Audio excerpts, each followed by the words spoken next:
selamat pagi, siang, sore, ataupun malam buat teman-teman yang dimanapun kalian berada. Nah, kembali lagi bersama saya Galir Fananda.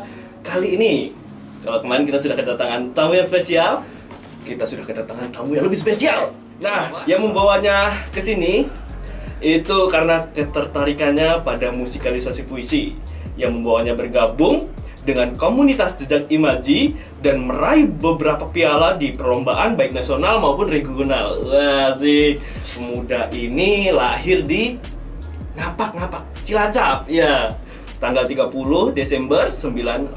Siapakah dia? Mas Pratamo Bangun. Halo Mas, sehat? Alhamdulillah. Oke, gimana kabarnya? Alhamdulillah baik. Baik ya? Iya. Oke. Iya, Mas Gali.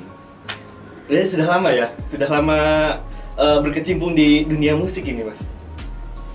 Kalau berkecimpung di dunia musik sudah lama. Kalau sekarang agendanya itu lagi apa? Lagi sibuk apa belakangan ini, Mas? Kalau sekarang tetap saya masih tergabung di komunitas Jejak Imaji, masih kegiatan di komunitas. Selain itu, saya juga bareng teman-teman mengelola G Audio, record label dan distributor musik, khusus yang berfokus untuk musikalisasi puisi ya. Dan sekarang kan di Jogja ini kan sudah banyak sekali pegiat musikalisasi puisi, ya kan? Sudah sangat banyak lah. Tapi ini kenapa masih belum populer gitu? Waduh, ini pertanyaan yang saya rasa berat ya. Untuk populer ya. Kalau untuk ukuran populer hari ini itu kan viral ya, maksudnya populer viral gitu ya. Kita balik ke masa lalu dulu. Dulu tuh musikalisasi puisi kan sebenarnya sudah populer, yang dibawa beberapa musisi lah. Ada Bimbo, ada Iwan Fals, bahkan itu sebenarnya itu musikalisasi puisi dari karya Rendra beberapa ya. Cuman mereka tidak membawa nama musikalisasi puisi. Nah, pertanyaan kenapa sekarang tidak bisa populer atau belum populer? Saya pikir ekosistem untuk musikalisasi puisi itu memang masih perlu ditingkatkan, dari mulai penyair, terus musisi, terus record label, distributor, sampai nanti ke pendengar. Itu kita masih banyak PR di situ untuk khusus musikalisasi puisi. Kalau untuk musik sendiri kan memang sekarang sudah ini ya, sudah banyak dan sudah lebih maju lah daripada musikalisasi puisi, lebih dikenal gitu. Apakah perlu ini, Mas, influencer? Maksudnya untuk perlu sosok atau ya influencer untuk mempopulerkan musikalisasi puisi, perlu nggak sih, Mas? Menurut perlu banget. Perlu. Ya, tadi yang saya katakan ekosistem di musikalisasi puisi khususnya itu memang perlu banyak ditingkatkan, dari mulai tadi penyair sampai ke pendengar. Nah, influencer ini sebagai jembatan ke pendengar. Jadi ya, kita lihat kita tidak hanya memproduksi musikalisasi puisi, tidak hanya sampai di situ ya. Tapi nanti sampai pada ke distributor, dan influencer itu berperan penting buat memajukan atau memperkenalkan lebih luas musikalisasi puisi. Nah, tapi kan di Jogja sendiri ya, Mas ya, sudah banyak sekali event-event musikalisasi puisi seperti lomba-lomba, VLS 2N seperti itu. Itu kenapa itu, Mas, masih belum populer? Padahal udah ada lomba-lomba di Jogja sendiri gitu maupun di luar daerah gitu kan. Itu kenapa, Mas? Nah, itu salah satu PR juga. Jadi kebanyakan di ranah musikalisasi puisi ini kita berhenti pada perlombaan. Juara, setelah itu hilang. Nah, dan nggak ngapa-ngapain ya, maksudnya hanya berhenti di perlombaan saja ya Mas. Nah, saya pikir itu perlu dikaji ulang atau diperbaiki itu, bahwa perlombaan itu tidak hanya sampai pada pemilihan juara, setelah itu hilang, tapi masuk ke industri ya. Produksi musiknya, musikalisasi puisi itu bisa diproduksi, kemudian didistribusikan ke platform digital dan lain-lain. Nah, nanti di situ kita bisa lihat nih seberapa banyak pendengarnya. Ya, PR kita memang itu sih, kalau saya pikir setahu saya itu di Indonesia masih tarafnya sampai pada lomba, tapi nggak masuk ke industri musiknya. Itu yang jadi kendala untuk musikalisasi itu populer dalam arti dikenal banyak orang ya. Nah, kalau misalnya kita sudah punya karya musik puisi gitu, kira-kira apa yang harus kita lakukan dan harus kemana sih kita untuk mendistribusikan karya musikalisasi puisi kita gitu? Ke Audio. Ya. Jadi musikalisasi puisi kan ada puisi, ada musik ya. Nanti ada ya, kalau di musik penulis lagu, kalau di musikalisasi puisi kan ada penyair. Nah, penyair itu nanti bisa sendiri secara personal dia menciptakan musiknya, aransemen, itu bisa bekerja sama dengan orang lain juga. Nah, nanti itu mendaftarkan ke yang pertama adalah produksi musik dulu ke rekaman. Kemudian mendaftarkan ke publisher bisa distributor musik dan yang terkait itu. Agregator yaitu distributor musiknya. Nah, kalau boleh tahu itu ada bedanya nggak sih Mas? Publisher, agregator apa? Sama tadi itu distributor itu apa? Agregator dan publisher itu termasuk distributor atau gimana itu Mas? Jadi ini istilah-istilah itu kan berangkat dari istilah musik ya, industri musik ya. Kalau dimulai dari record label, kita sering mengenal label rekaman atau record label itu, dia fokusnya, wilayah kerjanya adalah tentang produksi lagunya.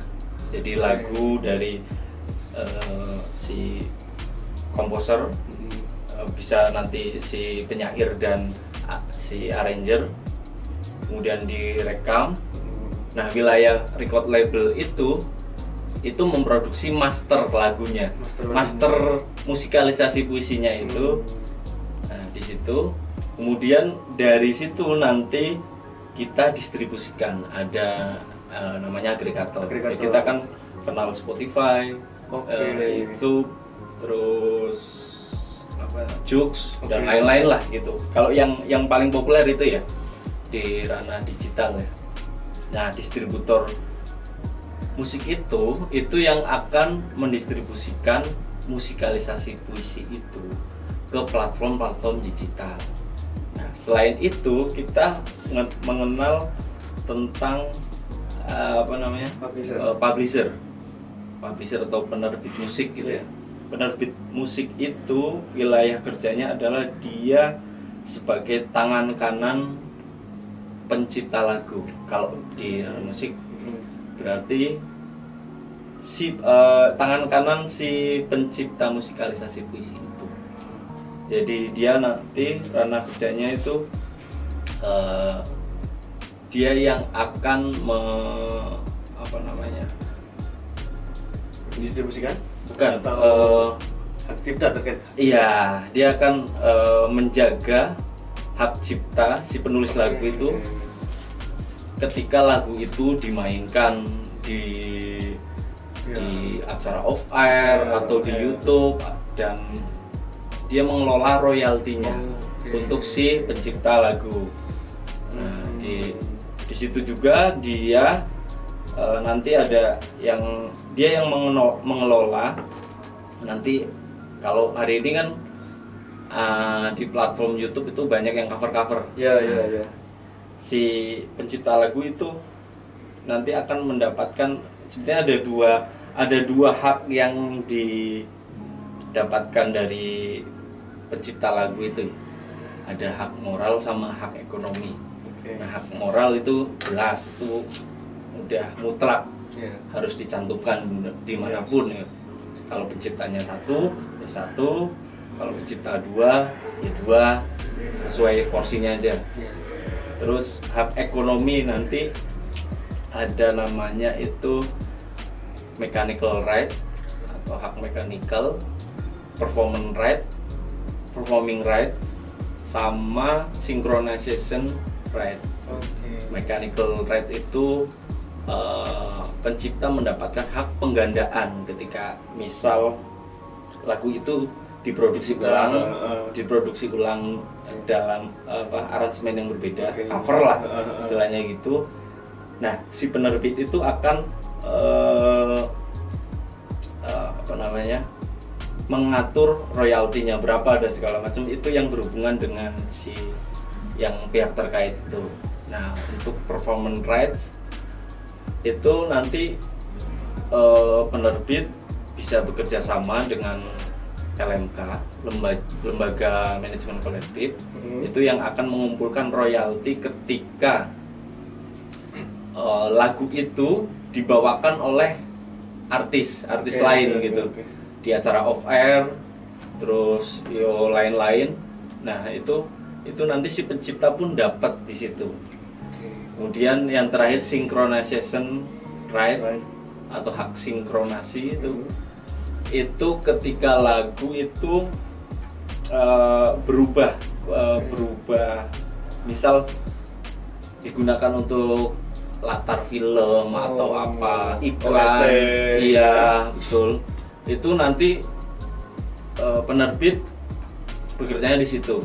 Dia yang akan mengumpulkan royalti itu. Kalau untuk pribadi kan susah ya, karena hari ini semuanya serba digital, butuh sistem dan lain-lain. Nah, si pencipta lagu tuh hari ini sebetulnya sudah sudah lebih gampang, lebih mudah. Berarti di sini publisher itu lebih luas ya daripada agregator. Nah, misalnya agregator hanya mendistribusikan ke platform, atau sebenarnya sama atau beda? Beda. Mungkin agregator itu kan wilayahnya distribusi. Lebih ke platformnya. Misal Spotify atau Joox atau dan lain-lain. Nah, kalau publisher itu wilayahnya sudah ke hak cipta si penulis lagu atau sebenarnya. Kemudian yang musikalisasi puisi yang bisa didistribusikan selain sudah sudah melalui proses recording, itu harus musikalisasi yang seperti apa sih, Mas? Maksudnya di situ apakah musikalisasi puisinya harus dibacakan semua, apakah harus ada yang dibacakan atau ada yang dilagukan, atau dilagukan semua itu nggak apa-apa? Itu gimana sih, Mas? Harusnya seperti apa? Kita mengesampingkan dulu perdebatan soal musikalisasi puisi ya. Itu kan ranah sastra. Kalau saya bicara di industri musik, itu sebetulnya bebas aja. Bebas ya? Bebas. Kita bisa bereksperimental gitu dengan puisi, mau dimanapun, dibikin apa dan segala macam, itu bebas. Dan sebetulnya sudah ada jalurnya. Maksudnya sudah jelas nanti pembagian royaltinya dan segala macam, hak-haknya itu sebenarnya sistemnya sudah agak baik hari ini, sudah bagus. Nah, kalau misalnya ada kasus seperti ini, Mas, ada seniman yang dia menginterpretasikan puisi dalam bentuk instrumen, tidak ada dinyanyikan. Maksudnya si seniman itu terinspirasi dari puisi dan itu menjadi sebuah karya musik instrumental. Itu masuknya kemana, Mas? Gini, musikalisasi puisi di ranah musik setahu saya itu kan apa namanya, itu hanya klaim dari sastra kan. Oke. Itu kan itu klaim dari sastra bahwa atau dari si musisinya bahwa ini adalah musikalisasi puisi. Tapi kalau di ranah musik itu ya lagu namanya. Jadi kalau bentuknya instrumen, dia terinspirasi dari puisi Rendra, sebutlah misalnya. Itu apa namanya? Ya bisa disebut musikalisasi puisi, bisa disebut lagu itu. Dan nanti itu pun apa namanya? Si penyair itu mendapat hak moral. Artinya kita sebagai musisi juga harus mengapresiasi si penyair bahwa kita terinspirasi dari puisinya si ini, dan lagu ini walaupun bentuknya instrumental gitu, ini terinspirasi atau interpretasi dari puisi ini. Itu wajib wajib hukumnya untuk paling tidak mendapatkan hak moralnya itu. Ya. Nah, kemudian tadi kan kita sudah membahas tentang hak dan royalti, Mas. Musikalisasi puisi ini kan terdiri dari dua bagian, maksudnya dari dua inilah, maksudnya di sini puisi ini milik penulis puisi sendiri dan si musik ini milik si seniman. Nah, kemudian ini hak ciptanya ini milik siapa kemudian, Mas? Dua-duanya. Dua-duanya. Jadi itu tadi musikalisasi puisi. Hal yang paling dasar kan dua itu, puisi dan musik. Kalau puisi itu milik penyair. Nah, ketika dia masuk ke ranah musikalisasi puisi, dia ada musik. Nah, nanti di situ ada peran arranger. Bisa dari si penyair sendiri, bisa orang lain. Nah, kalau orang lain itu namanya dua, ada penulis lagu, penulis lirik itu si penyair dan pencipta musik. Arranger ya, Mas? Arranger itu. Itu sebenarnya sudah jelas sih di apa namanya, hak cipta gitu, sudah jelas dua orang ini itu berperan penting dalam musikalisasi puisi. Kemudian bagaimana kalau saya jika ini, Mas, bagaimana royalti dibayarkan di acara-acara off air, Mas? Misalnya kayak ada pagelaran, event atau semacamnya, itu si pihak penyelenggara itu harus membayar kemana gitu? Harus langsung ke senimannya sebagai pelaku musiknya atau itu bisa langsung juga dibayarkan ke penyair sebagai penulis puisinya? Dia yang harus membayar royalti ke si pencipta lagunya itu adalah si penyelenggara itu. Lewat kalau pencipta lagu sudah mendaftarkan diri ke publisher, dia bisa lewat publisher dan nanti publisher bekerja sama dengan namanya lembaga manajemen kolektif. Dia semacam perkumpulan musisi yang untuk wilayah off air itu loh, untuk wilayah dia merangkum royalti di wilayah off air itu, yang kadang kita kan sebagai pencipta lagu susah juga, misalnya dimainkan di panggung di NTT atau Kalimantan gitu kan, itu susah. Nah, peran pentingnya si pencipta lagu itu bekerja sama dengan publisher dan lain-lain itu memang di situ itu untuk merangkum hak royalti, hak ekonomi si pencipta lagu. Kemudian bagaimana si royalti ini dibayarkan di platform, Mas? Seperti misalnya Juk, itu terus Spotify, Instagram, kan sekarang sudah ada musik tuh. Nah, apa kalau sudah ada persenannya atau bagaimana itu, Mas? Ada. Hari ini tuh sudah cukup jelas pembagian royaltinya. Di luar apa namanya? Di luar ketentuan si agregator, misal Joox berapa dan ini berapa, mereka punya presentasi sendiri. Bahkan YouTube sebenarnya punya presentasi sendiri, dan itu nanti bekerjasama dengan distributor musik agregator itu. Nah, distributor musik itu nanti yang akan melaporkan hasil royalti yang masuk ke si pencipta lagu. Dan itu kita si penyair nggak usah khawatir juga, nanti itu ada datanya semua, misal dari Instagram berapa dolar, dan ini berapa dolar dari TikTok misalnya, itu sudah ada semua. Yang terpenting adalah itu kita mesti memperbanyak musisi, dan lain-lain, membangun ekosistem ya. Di baik musisi, terus pihak publisher distributor, sampai ke pendengar. Siap. Nah, kalau tadi ngomongin platform, ini kan misalnya ada kasus seperti ini, ada orang bikin musik di misalnya video gitu. Itu langsung dimasukkan ke platform yang itu sudah ada musiknya, tapi musiknya itu tidak kita ambil dari platform tersebut. Itu tetap dihitung atau tidak sih? Misalkan kayak ada CapCut kan, sekarang kan CapCut gitu kan. Maksudnya kita bikin terus dimasukin Instagram, itu terhitung nggak sih Mas sebenarnya? Maksudnya kita menggunakan audio misal lagu lagu siapa, kita download sendiri gitu. Itu sebenarnya dilarang. Itu dilarang.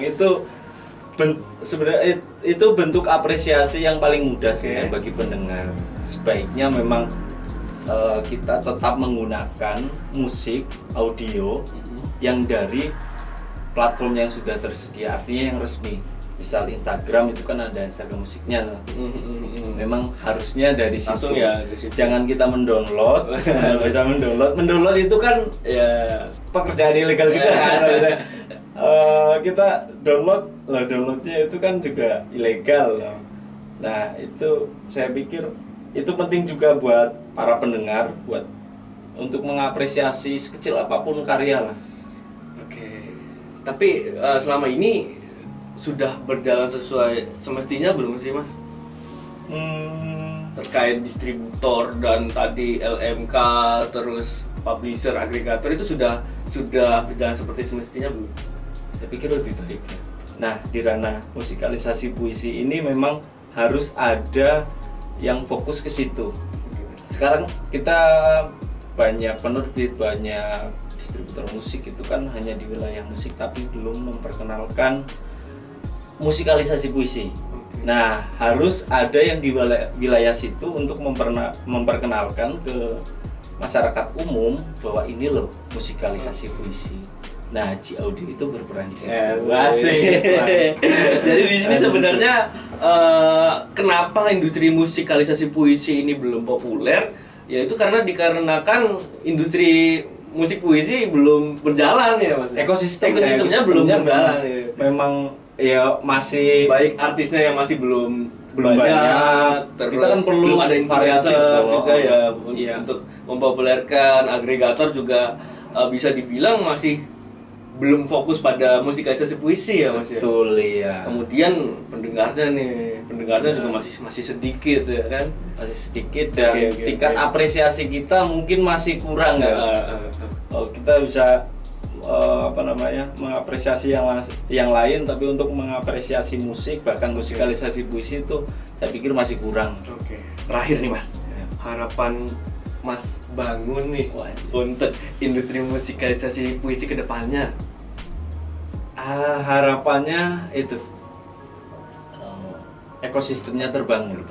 Dari mulai musisi di situ ada penyair juga, sampai ke tingkat pendengar. Jadi nanti dari mulai memproduksi musik sampai distribusi sampai ke pendengar itu memang harus kita perbaiki untuk biar musikalisasi puisi itu bisa lebih lebih banyak didengar, lebih populer lah ya, lebih populer gitu. Oke, sangat menarik sekali bincang-bincang kali ini ya teman-teman. Terima kasih banyak Mas Bangun sudah mau berbincang-bincang. Oke.